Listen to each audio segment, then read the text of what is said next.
Ya, saya yang potong, saya yang masak, saya yang salah.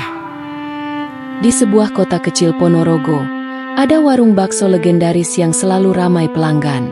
Rasa baksonya gurih luar biasa, bikin orang ketagihan.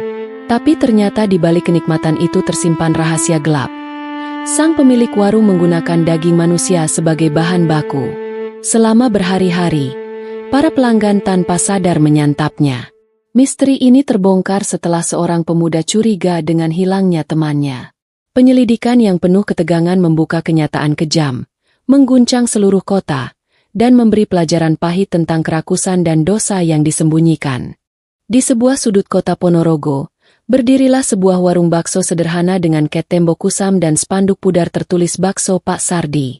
Meski tampak biasa, warung itu tidak pernah sepi pengunjung.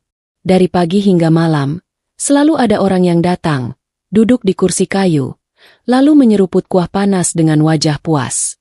Aroma kaldu sapi yang pekat menguar sampai ke jalanan, membuat siapapun yang lewat tergoda untuk mampir. Satu suapan baksonya seakan meleleh di lidah, gurih, kenyal, dan membuat ketagihan. Para pelanggan sering bercanda, mengatakan bahwa bakso di warung ini punya cita rasa yang tidak bisa ditandingi oleh warung manapun. Suasana selalu ramai. Anak sekolah berseragam putih abu, bapak-bapak pulang kerja dengan baju penuh keringat, sampai pasangan muda yang sekadar kencan sederhana.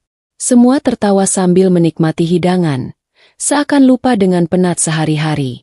Namun, ada sesuatu yang tidak disadari oleh mereka. Di balik rasa nikmat itu, tersimpan rahasia kelam yang belum terungkap. Di malam hari, ketika lampu warung sudah padam dan pelanggan pulang, Pak Sardi, pemilik warung, tetap sibuk di dapur. Suara pisau yang beradu dengan talenan terdengar samar menembus dinding tipis. Kadang ada bau anyir yang tidak biasa, menyatu dengan wangi kaldu yang menempel di udara. Orang-orang hanya tahu bahwa Pak Sardi adalah sosok pekerja keras. Ia selalu ramah menyapa pelanggan, bahkan sering memberi mangkok tambahan gratis untuk anak-anak kecil. Tidak ada yang pernah curiga. Bahkan ketika ada kabar tentang orang hilang di kampung sebelah. Semua sibuk menikmati mangkok demi mangkok bakso hangat tanpa menoleh ke balik dapur. Hanya satu orang yang mulai merasa ada yang aneh. Bima, seorang pemuda desa, memandang warung itu dengan tatapan ragu. Ia pernah mendengar kabar burung yang tidak enak, tapi sulit dipercaya, karena semua orang selalu memuji bakso Pak Sardi. Malam itu, ketika warung sudah hampir tutup, Bima berdiri di seberang jalan. Angin malam membawa aroma kuah bakso yang menggoda, tapi juga samar-samar bercampur bau besi karat yang membuat bulu kuduknya berdiri. Di sanalah cerita ini benar-benar dimulai. Malam itu, langit Ponorogo mendung. Suara jangkrik bersahut-sahutan dari pematang sawah. Di sebuah rumah sederhana, keluarga seorang pemuda bernama Roni terlihat cemas. Sudah 2 hari ia tidak pulang. Biasanya, selepas bekerja di bengkel, Roni selalu pulang menjelang malam dengan tubuh berlumur oli dan senyum lelah. Namun kali ini, tidak ada kabar, tidak ada telepon, dan tak seorang pun melihatnya lagi. Ibunya duduk di teras rumah dengan mata sembab, sementara ayahnya bolak-balik menyalakan rokok, seakan mencari tenang di antara kepulan asap. Dia tidak pernah seperti ini, bisiknya dengan suara parau. Warga sekitar mulai berdatangan, mencoba menenangkan. Tapi kegelisahan makin menjadi, terutama setelah ada kabar dari seorang tukang ojek yang sempat melihat Roni di malam terakhir, berhenti sejenak di dekat warung bakso Pak Sardi. Kabar itu cepat menyebar. Namun, orang-orang justru menanggapi dengan heran. Ah, masa ya hilangnya anak itu ada hubungannya sama warung bakso? Itu warung paling aman, selalu ramai. Lagi pula, Pak Sardi orangnya ramah sekali, kata seorang bapak yang sedang nongkrong di pos ronda. Banyak yang menganggap hilangnya Roni hanyalah masalah pribadi, mungkin kabur merantau tanpa pamit. Namun, bagi Bima, sahabat dekat Roni, kabar itu bagai petir di siang bolong. Ia tahu betul kalau Roni bukan tipe orang yang pergi tanpa jejak. Lebih dari itu, ingatan terakhir bersama Roni sebelum hilang membuat hatinya gelisah. Malam itu, Roni bercerita singkat bahwa ia merasa diperhatikan seseorang saat melintas di jalan sepi menuju rumah. Entah kenapa aku ngerasa ada yang ngikutin, Bim, kata Roni sambil tertawa kecil, seakan tidak ingin terlihat takut. Sejak kabar hilangnya Roni menyebar, Bima memutuskan untuk mencari jawaban sendiri. Malam berikutnya, ia sengaja berjalan melewati jalur yang sama. Langkah kakinya terdengar jelas di jalanan tanah yang sepi, hanya diterangi lampu jalan yang redup. Setiap bayangan pohon terasa seperti sosok yang mengintai. Saat ia tiba di dekat warung bakso yang sudah tutup, udara terasa lebih dingin. Dari dalam dapur, samar-samar terdengar bunyi gesekan besi, seperti pisau yang diasah. Bima berdiri beberapa saat, jantungnya berdetak keras. Dari celah jendela kecil yang tertutup tirai tipis, ia melihat cahaya lampu minyak berkelip. Ada bayangan tubuh Pak Sardi, membungkuk di atas meja, tangannya bergerak cepat seolah sedang memotong sesuatu. Sesekali, suara hentakan terdengar, lalu sunyi lagi. Rasa takut membuat kaki Bima kaku, namun pikirannya terus kembali pada wajah sahabatnya yang hilang. Ia menggenggam erat jaketnya, mencoba menenangkan diri. Kalau memang ada hubungannya dengan warung ini, aku harus tahu, gumamnya lirih. Tapi saat ia hendak melangkah pergi, angin malah membawa aroma tajam yang membuat perutnya mual. Bau anyir besi bercampur dengan wangi kaldu yang menempel di udara. Bima buru-buru menjauh, tapi bayangan rasa curiga itu terus menghantuinya. Sementara di rumah Roni, sang ibu masih menunggu dengan mata bengkak, menatap pintu yang tak kunjung diketuk anaknya. Malam Ponorogo terasa semakin panjang. Dan di balik pintu dapur warung bakso yang tampak sederhana itu, sesuatu sedang terjadi. Keesokan harinya, suasana warung bakso Pak Sardi kembali ramai seperti biasa. Dari luar tampak biasa saja. Orang-orang berdesakan masuk, duduk di kursi kayu panjang, dan menunggu giliran. Aroma kuah yang mengepul dari panci besar seakan menjadi magnet bagi siapapun yang lewat. Bima, dengan hati masih diliputi curiga, memutuskan untuk mencoba makan di warung itu. Ia ingin membuktikan sendiri apa yang sebenarnya ada di balik rasa yang selalu dipuji banyak orang. Dengan langkah ragu, ia masuk ke dalam. Suasana warung riuh oleh obrolan pelanggan. Anak-anak sekolah tertawa riang, seorang ibu muda menyuapi anaknya, dan beberapa pekerja baru saja melepas lelah. Pak Sardi, dengan senyum ramahnya, menyambut Bima seolah ia pelanggan biasa. "Mau porsi berapa, Nak?" tanyanya sambil mengaduk kuah panas dengan sendok besar. Bima menelan ludah, lalu menjawab pelan. "1 mangkok, Pak." Tak butuh waktu lama, semangkuk bakso panas terhidang di hadapannya. Uapnya naik, wangi kaldu menusuk hidung, membuat perutnya bergemuruh. Ia menatap bulatan bakso yang tampak kenyal dan menggiurkan.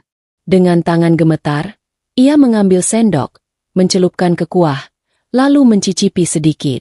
Rasa gurih langsung memenuhi lidahnya. Hangat, lembut, dan benar-benar nikmat. Namun, di balik kenikmatan itu, ada sesuatu yang aneh. Ada rasa pahit samar, seperti besi berkarat, yang membuat bulu kuduknya berdiri. Ia mencoba suapan kedua, kali ini menggigit potongan bakso. Teksturnya memang lembut, tapi entah kenapa berbeda dengan bakso daging sapi biasa. Ada rasa getir yang sulit dijelaskan. Bima berhenti makan.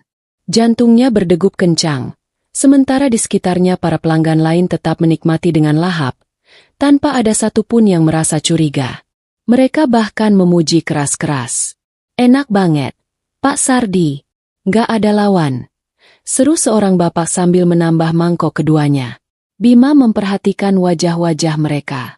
Semua tersenyum puas, mulut penuh bakso, seakan tidak sadar bahwa mungkin ada sesuatu yang jauh lebih mengerikan tersembunyi di balik panci kuah itu. Tiba-tiba, ia teringat Roni. Wajah sahabatnya yang hilang, suara tawanya yang selalu riang, kini muncul di benaknya. Dan rasa aneh di lidahnya membuat hatinya bergetar. Apa mungkin? Pikirnya dalam hati. Ia segera meletakkan sendok. Perutnya mual, tapi ia menahan diri agar tidak terlihat mencurigakan. Pak Sardi meliriknya dari balik panci dengan senyum tipis. Senyum yang kali ini terasa ganjil, seakan menyimpan sesuatu. Mata mereka bertemu sebentar, dan Bima buru-buru menunduk. Setelah membayar, Ia keluar dari warung dengan langkah tergesa. Udara luar terasa lebih segar, tapi rasa getir di mulutnya tidak hilang. Bau anyir samar yang kemarin ia cium kembali terasa di hidungnya. Bima tahu, ia harus menyelidiki lebih jauh, meski nyawanya mungkin jadi taruhannya. Malam nanti, ia bertekad untuk kembali mengintai warung itu. Kali ini, ia harus mencari jawaban. Malam itu, jalanan Ponorogo mulai sepi. Lampu jalan berkelip redup. Angin dingin menerpa daun pisang di tepi gang. Bima, dengan jaket lusuh menempel di tubuh, berdiri di sudut gelap seberang warung bakso. Ia menunggu hingga pelanggan terakhir pulang dan suara riuh di dalam benar-benar hilang. Warung tampak lengang. Hanya satu lampu redup yang masih menyala di dapur. Dari celah jendela kecil yang tirainya usang, terlihat bayangan Pak Sardi mondar-mandir. Sesekali terdengar bunyi besi beradu. Tak, tak, tak, seperti pisau besar yang menebas sesuatu keras. Bima merapat ke dinding samping warung. Napasnya ditahan, telinganya menempel di papan kayu yang sudah lapuk. Bau yang keluar dari celah pintu belakang membuat perutnya bergolak. Aroma anyir bercampur bumbu kaldu. Rasanya semakin yakin, ada sesuatu yang tidak wajar di dalam sana. Ia menunduk, melihat karung besar tergeletak di dekat pintu dapur. Karung itu basah di bagian bawahnya, meneteskan cairan gelap ke tanah. Bima menelan ludah, lalu menyentuh cairan itu dengan ujung jarinya. Saat ia angkat, kilau merah gelap terlihat jelas di bawah cahaya bulan. Dar, jantungnya berdegup kencang. Ia hampir mundur, namun tekadnya menahan langkah. Ia tahu ini bisa menjadi jejak penting untuk menemukan Roni. Dengan hati-hati, ia mengendap ke sisi belakang. Dari celah pintu dapur yang sedikit terbuka, ia melihat jelas. Pak Sardi sedang membungkuk di meja panjang. Tangannya penuh darah, memegang pisau besar yang berkilat, dan di meja itu terbentang sesuatu yang membuat bulu kuduk berdiri. Bima menahan napas, matanya membelalak. Potongan daging yang ada di meja bukan seperti daging sapi.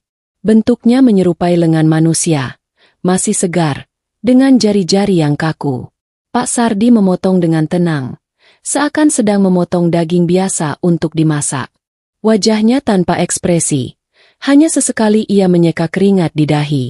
Bima hampir menjatuhkan tubuhnya ke tanah karena gemetar.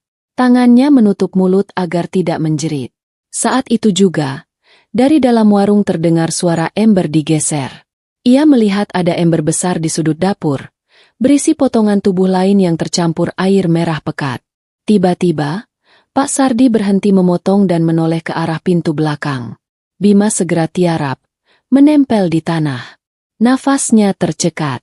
Pak Sardi berjalan perlahan, tangannya masih memegang pisau, matanya menatap keluar dengan tatapan tajam. Keheningan menusuk. Hanya suara detak jantung Bima yang terdengar di telinganya sendiri. Beberapa detik terasa seperti selamanya. Lalu, Pak Sardi menutup pintu dapur dan kembali ke dalam, melanjutkan aktivitasnya. Bima pelan-pelan merangkak mundur, menjauh dari warung itu. Tubuhnya gemetar hebat, wajahnya pucat. Ia tahu apa yang dilihatnya bukan sekadar firasat, itu kenyataan. Roni, sahabatnya, mungkin sudah tidak ada. Dan lebih mengerikan lagi, warga yang tadi siang tertawa puas makan bakso, tanpa sadar telah menyantap daging manusia. Malam itu, Bima berjalan pulang dengan langkah berat. Suara pisau di dalam dapur warung masih terngiang di telinganya. Malam di Ponorogo terasa semakin dingin. Angin yang berhembus seakan membawa bisikan yang membuat merinding. Bima kembali ke rumah dengan wajah pucat, tapi matanya menyala penuh tekad. Ia tidak bisa tidur semalaman. Bayangan potongan tubuh di meja dapur, darah menetes dari karung, dan senyum aneh Pak Sardi terus menghantui pikirannya. Keesokan harinya, kabar hilangnya Roni makin santer dibicarakan warga. Di pos ronda, beberapa orang berkumpul membicarakan kemungkinan ia kabur merantau atau diculik orang asing. Tidak ada yang berani menyebut warung bakso, karena semua orang masih saja antre setiap siang, menikmati semangkuk kuah panas dengan wajah bahagia. Bima hanya duduk termenung di kursi bambu, mendengarkan obrolan mereka. Ia ingin bicara, tapi lidahnya keluh. Siapa yang akan percaya kalau ia bilang warung yang mereka cintai itu penuh daging manusia? Ia butuh bukti. Bukti yang bisa membuka mata semua orang. Malam itu, ia kembali menyelinap ke sekitar warung. Lampu jalan redup. Suara anjing menggonggong di kejauhan. Dari celah jendela yang sama, ia kembali mengintip. Kali ini lebih jelas. Pak Sardi sedang menuangkan potongan daging ke dalam panci besar. Uap panas bercampur aroma tajam langsung menyebar ke seluruh ruangan. Di pojok dapur, Bima melihat sesuatu yang membuat lututnya lemas. Sebuah kantong plastik besar terbuka, dan di dalamnya terlihat kepala manusia dengan mata melotot. Mulut terbuka kaku, seakan masih berteriak. Bima hampir muntah. Tangannya menutup mulut rapat-rapat agar tidak terdengar suara. Pak Sardi bersenandung kecil, seolah-olah memasak hal biasa. Pisau besar di tangannya terus bergerak, mencincang, memotong, memasukkan ke panci. Cairan merah menetes ke lantai, mengalir menuju lubang kecil di pojok dapur. Bunyi gemericik darah bercampur dengan suara kayu terbakar di bawah tungku. Besok pasti ramai lagi, gumam Pak Sardi lirih sambil tersenyum. Senyum itu bukan senyum ramah seperti yang biasa ia tunjukkan ke pelanggan. Senyum itu dingin, kosong, dan penuh kegilaan. Bima bergidik. Ia tahu, ini bukan hanya tentang Roni. Ada lebih banyak korban. Orang-orang yang hilang beberapa bulan terakhir. Para perantau, pedagang keliling, bahkan anak-anak jalanan yang tak pernah dicari keluarga. Semuanya kemungkinan besar berakhir di panci itu. Dihidangkan jadi bakso yang disantap tanpa curiga.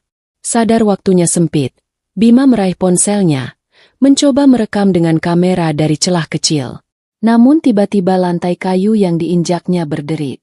Suara kecil itu cukup untuk membuat Pak Sardi menoleh.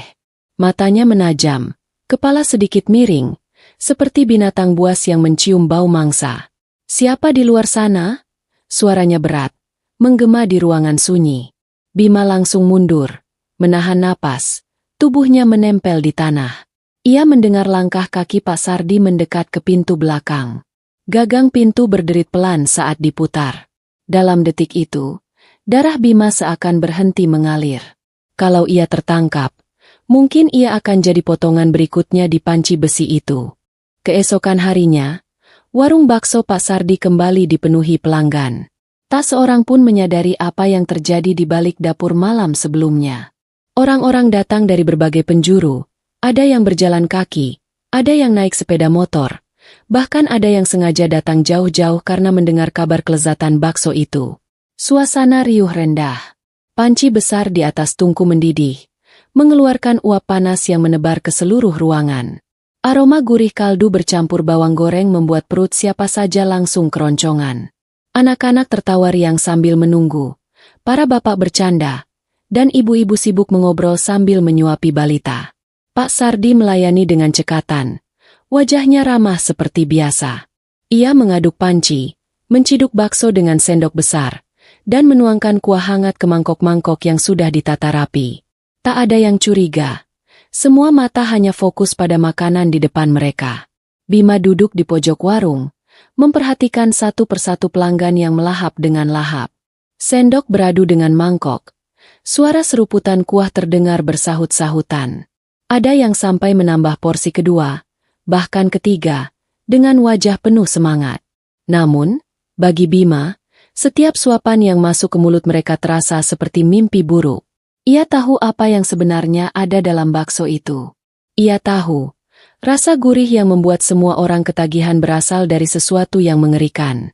Satu anak kecil tiba-tiba berseru, "Bu, baksonya lembut banget, kayak daging ayam tapi lebih enak."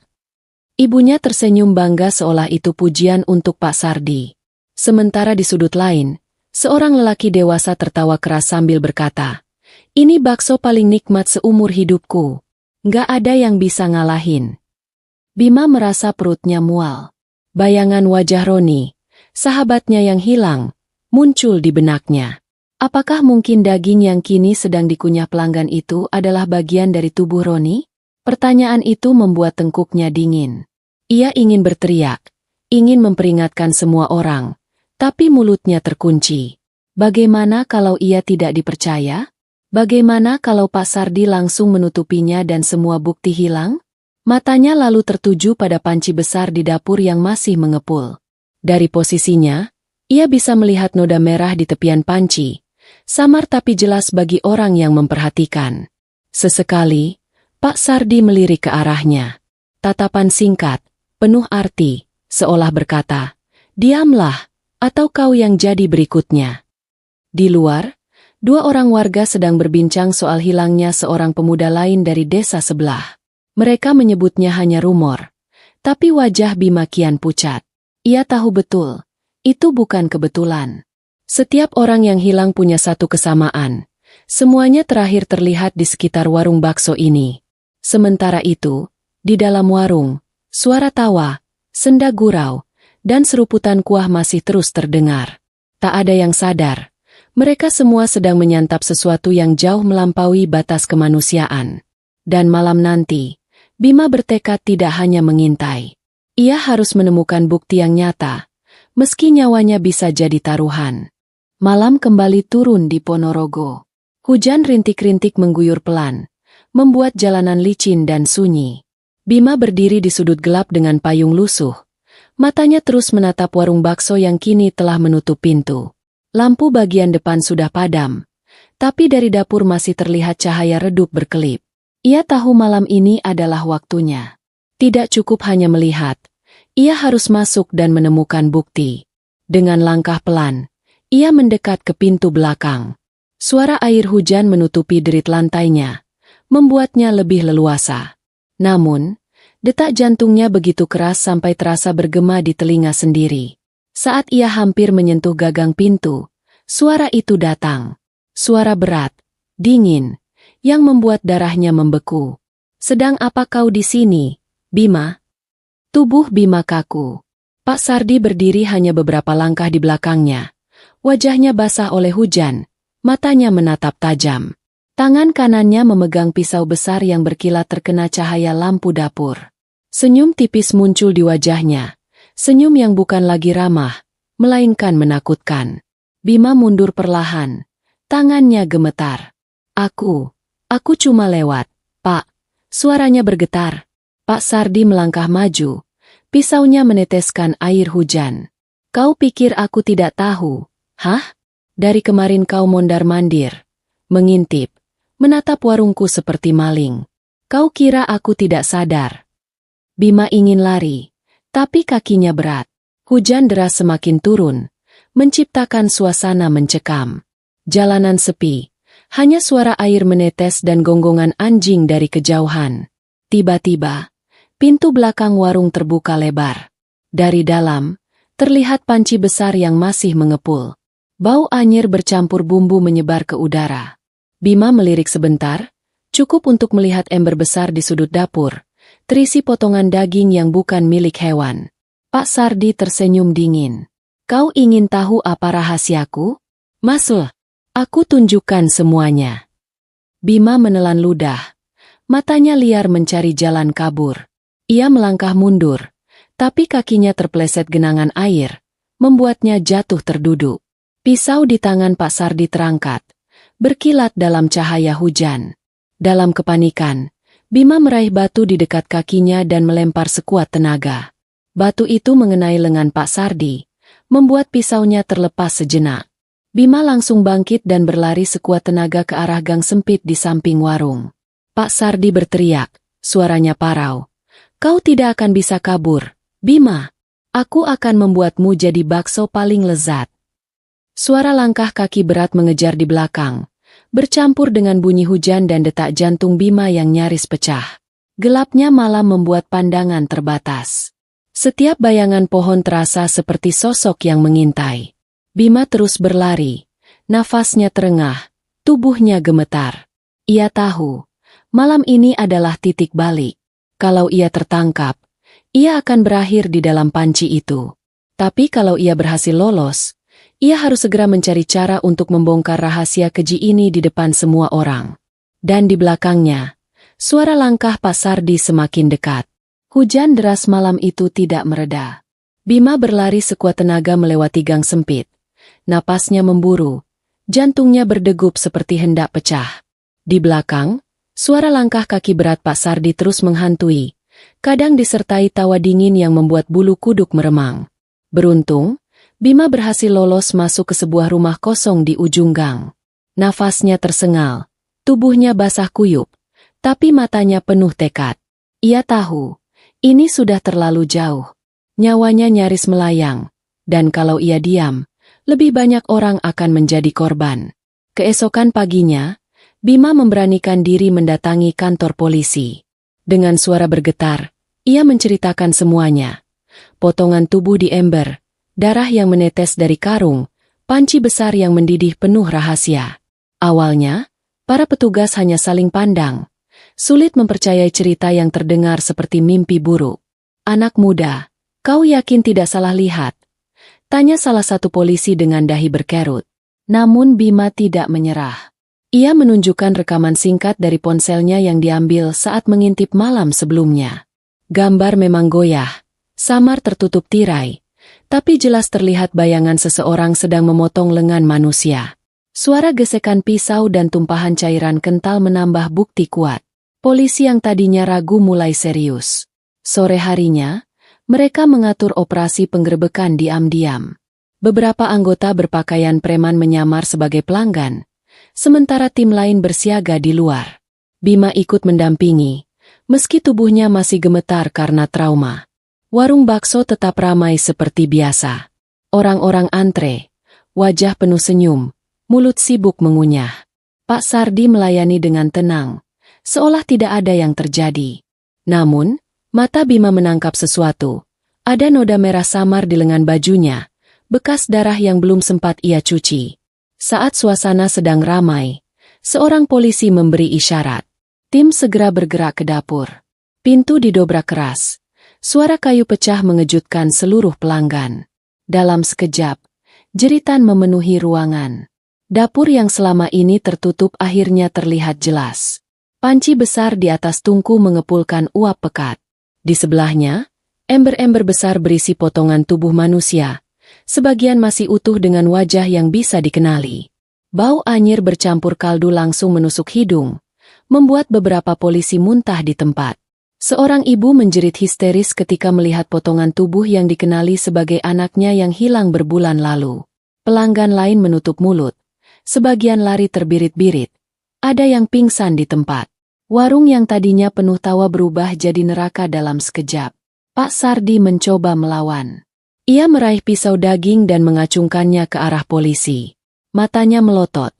Wajahnya berubah liar. "Kalian tidak akan mengerti. Mereka semua kecanduan rasa bakso ini. Tanpa aku, kalian tidak akan pernah puas makan," teriaknya dengan suara parau. Polisi segera melumpuhkannya. Pisau terlepas. Tubuhnya dibekuk ke lantai. Darah menetes dari meja, bercampur dengan air hujan yang masuk lewat pintu terbuka. Semua orang terdiam dalam kengerian. Hari itu, rahasia kelam warung bakso Pak Sardi akhirnya terbongkar. Dan Ponorogo pun geger. Pak Sardi dibawa ke kantor polisi dengan tangan terikat. Wajahnya basah, entah oleh hujan atau keringat, tapi matanya tetap liar, penuh cahaya aneh yang sulit dijelaskan. Di sepanjang jalan menuju kantor, warga berkerumun, berteriak-teriak marah. Ada yang ingin melempar batu, ada yang menangis karena merasa tertipu setelah bertahun-tahun menjadi pelanggan setia. "Dasar iblis!" teriak seorang bapak. "Kau tega memberi kami makan daging manusia," jerit seorang ibu sambil memeluk anaknya erat-erat. Namun Pak Sardi hanya tertawa. Tawa parau yang membuat bulu kuduk siapapun berdiri. Di ruang interogasi, suasana mencekam. Lampu neon menyala terang, menciptakan bayangan tajam di wajahnya. Seorang penyidik menatapnya tajam sambil membuka berkas kasus. "Katakan, Sardi, berapa lama kau melakukan ini?" Pak Sardi tersenyum tipis, lalu berkata dengan suara tenang yang justru menakutkan. "Lebih lama dari yang kalian kira." Ia mulai bercerita, dan setiap kalimatnya membuat ruangan semakin dingin. Ia mengaku awalnya hanya seorang pedagang bakso biasa. Namun suatu malam, ia mendapati seorang pencuri masuk rumahnya. Dalam pertarungan sengit, Pencuri itu tewas. Ketakutan, ia tidak tahu harus berbuat apa dengan jasad tersebut. Dalam keputusasaan, ia memutuskan mencincang tubuh itu dan membuang sebagian ke dalam panci baksonya. Awalnya aku pikir itu akhir hidupku. Tapi esoknya, pelanggan bilang rasa bakso lebih enak dari biasanya. Lebih gurih, lebih lembut. Mereka bahkan antre 2 kali lipat. Katanya sambil tertawa kecil. Polisi yang mendengarnya bergidik. Penyidik menahan amarah, mengetukkan jarinya di meja. Jadi, kau sengaja melanjutkannya? Pak Sardi menatap tajam. Matanya berkilat. Orang-orang yang datang ke warungku, mereka ketagihan. Mereka tak sadar, tapi tubuh mereka mencari rasa itu. Daging sapi tidak pernah bisa menandingi. Mereka tidak tahu, tapi lidah mereka sudah jatuh cinta pada rasa manusia. Ruangan sunyi. Hanya terdengar suara napas berat dari para polisi. Bima, yang diundang untuk memberikan keterangan, duduk di sudut ruangan dengan wajah pucat. Mendengar pengakuan itu, tubuhnya gemetar. Ia teringat wajah Roni, sahabatnya. Dengan suara bergetar, ia bertanya, "Roni, apa dia juga?" Pak Sardi menoleh, tersenyum lebar, menampakkan gigi kuningnya. "Roni, dagingnya memang paling empuk. Wajahnya masih segar, mudah sekali dipotong. Pelanggan menyukainya, meski mereka tak tahu siapa yang mereka makan." Bima menunduk.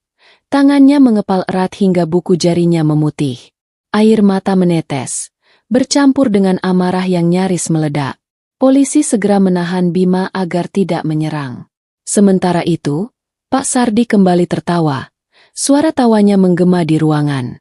"Kalian semua sudah jadi bagian dariku.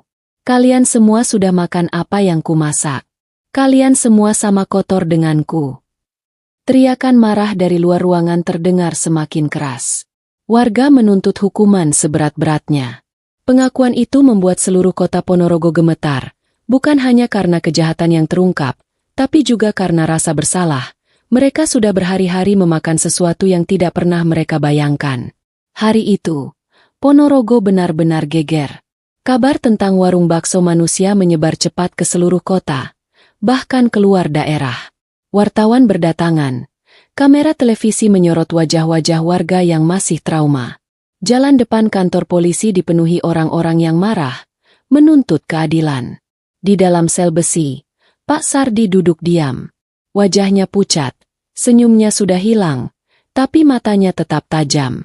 Sesekali ia bergumam sendiri, seolah masih mendengar suara pelanggan yang memuji baksonya.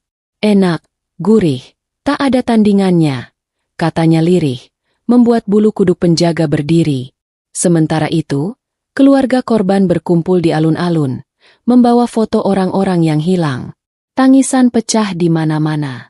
Ada ibu yang meraung, ada bapak yang jatuh tersungkur, ada anak kecil yang tidak mengerti kenapa ayahnya tak pernah pulang lagi.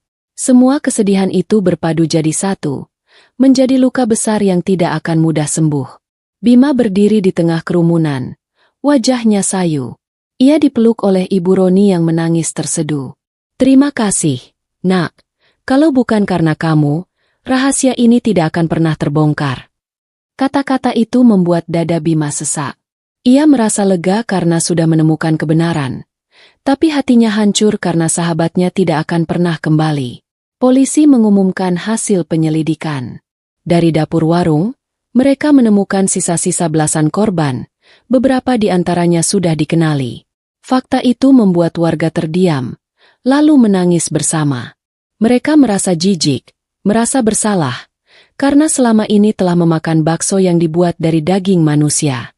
Banyak yang muntah, banyak pula yang tidak bisa tidur berhari-hari setelahnya. Warung bakso itu kemudian ditutup permanen.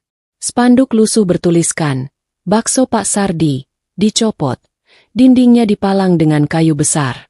Namun meski bangunannya kelak akan hancur, cerita tentangnya akan terus hidup di ingatan orang-orang. Di malam terakhir sebelum sidang, Bima kembali berdiri di depan warung itu. Angin malam bertiup pelan, membawa bau lembab dari dalam. Ia menatap pintu kayu yang sudah dipaku, lalu berbisik pelan. "Roni, Aku sudah menepati janji. Aku menemukanmu. Semoga kau tenang di sana. Air matanya jatuh, tapi ia tersenyum tipis. Karena dari semua kengerian ini, ada satu hal yang ia pelajari. Kebenaran, sekelam apapun, tidak akan bisa ditutupi selamanya. Dan keserakahan manusia, cepat atau lambat, akan membawa mereka pada kehancuran. Malam itu, Ponorogo sunyi. Namun luka dari tragedi warung bakso itu akan selalu membekas. Menjadi cerita kelam yang diceritakan turun-temurun. Bukan sekadar kisah horor, tapi juga pengingat pahit bahwa dosa yang tersembunyi pada akhirnya akan terbongkar, dengan harga yang sangat mahal.